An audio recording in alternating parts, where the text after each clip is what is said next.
After closing the game, you promise yourself that you're done.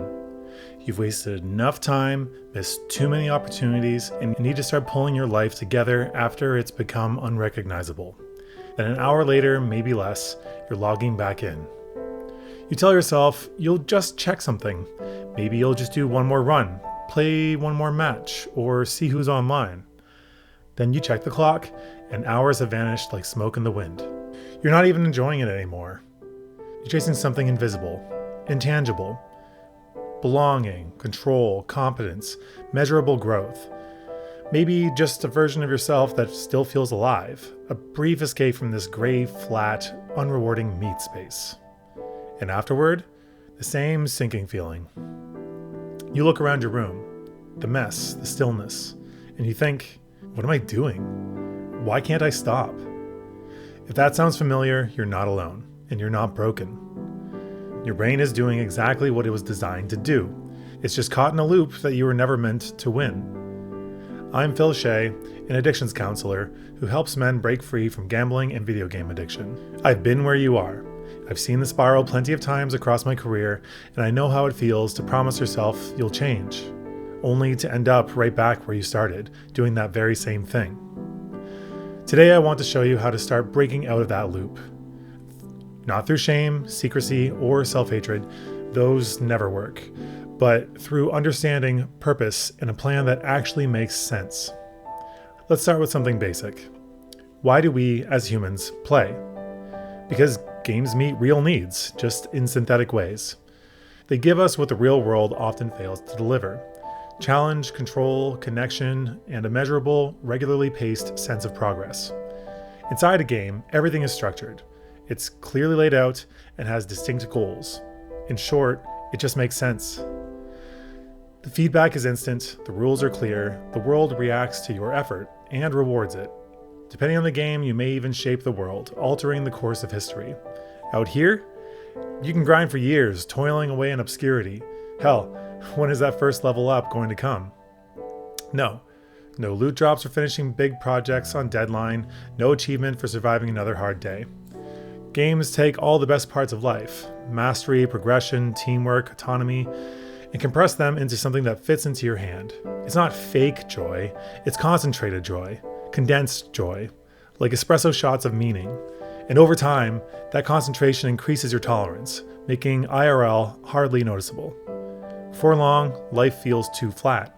Conversations drag, chores feel meaningless. Even hobbies with their slow, gradual progress can't compete. Because nothing in real life gives you that exact blend of challenge, control, and reward. It's not that you're lazy, it's that your brain has been calibrated to expect constant dopamine peaks. The very circuits that once told you, this feels good, keep going, now whisper, everything else feels dull, go back.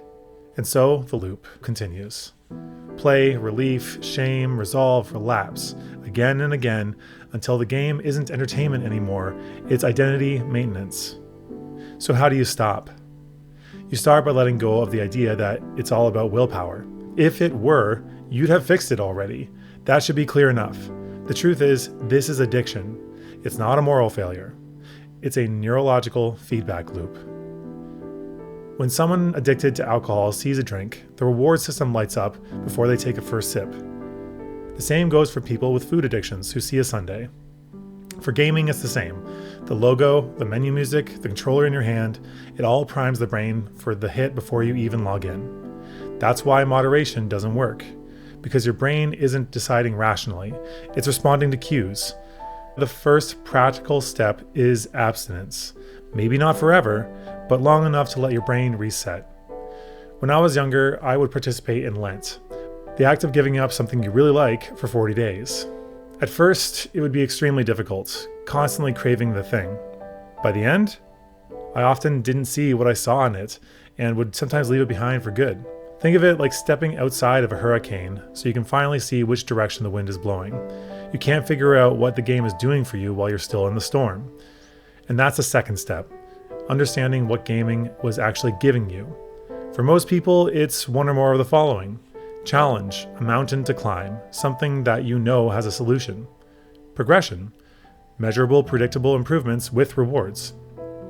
Autonomy, freedom to choose your own path. Connection, even if it's digital and purely based on performance. Recreation, a break from monotony or pain. Identity, proof of competence in a world that often makes you feel powerless. These are not bad or shameful needs, they're human ones. But in games, they're delivered through hollow systems of mastery. You feel powerful in a universe that does not exist, while the real one gets harder to navigate each day. It's like eating cotton candy when you're starving. Sweet, momentarily satisfying, and gone before it hits your stomach. When you remove games, those needs don't disappear. They scream louder, having had their supply withdrawn after building up a high tolerance. That's why abstinence alone isn't enough. Without replacing what you've lost, the monotony of the daily grind becomes unbearable. So start with small, tangible alternatives that mirror what games once gave you. Find activities that show progress over time. Exercise, picking up a musical instrument, journaling, learning a language. Rebuilding social connection is another good way, such as clubs, sports, volunteering, and anything that gets you out of your head and your living quarters.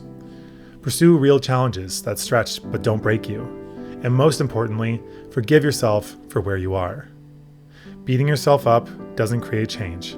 It just drives you deeper into isolation. Tough love rarely works. It tends to harden the shell of shame, isolating you from those who care about you. What you need is firm compassion, structure with understanding.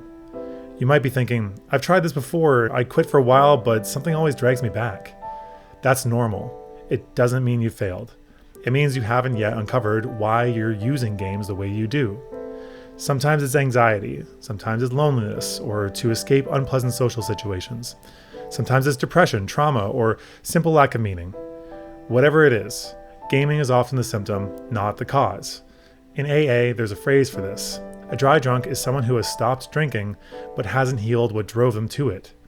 I'm far from a 12-step evangelist, but that idea holds weight. Because your goal isn't to build an austere life of self-denial. It's to build one so full of meaning that gaming no longer makes sense. We're not replacing dopamine, we're giving your brain new ways to earn its rewards. And when you do slip, because at some point you will, that is not the end. Relapse doesn't erase progress. It's more data. It tells you where the gaps are, identifying which triggers still hold power and what needs haven't been met yet. The difference between shame and growth is perspective. Shame says, I failed again. Growth says, I didn't get the outcome I wanted, but I learned something. The spiral ends when you start listening instead of judging yourself. If you've been trying to quit on your own, white-knuckling through the cravings, and you keep getting pulled back, there's still hope. There's something deeper that still needs to be understood and resolved, so you can be free to live a fulfilling life without temptation. That's where I come in. I work with men who are caught in that cycle. Men who have tried discipline, guilt, and willpower, and are finally ready to do it differently. Together, we'll dig into what games were doing for you, why they became your refuge, and how to build a life that meets those same needs in a way that actually fulfills you. No shame, no lectures. Just clarity, structure, and real momentum forward. Just click the link below to book a free consultation. We'll talk about where you're at, what's been getting in the way, and what your next step can look like. You don't have to face this alone. You don't have to give up joy. Just take the first real step toward balance. You're not broken. Your brain isn't your enemy. It's simply doing what it was trained to do. Seek pleasure, avoid pain, and repeat what works. The problem is that the system around you figured that out first and learned how to turn your instincts into profit. But that doesn't have to be the end of your story. You can reclaim your focus, your time, and your self-respect. It starts with the decision to stop letting the game play you. I'm Phil Shea, addictions counselor. Thanks for watching and for taking another step toward getting your life back on track. Have a great day.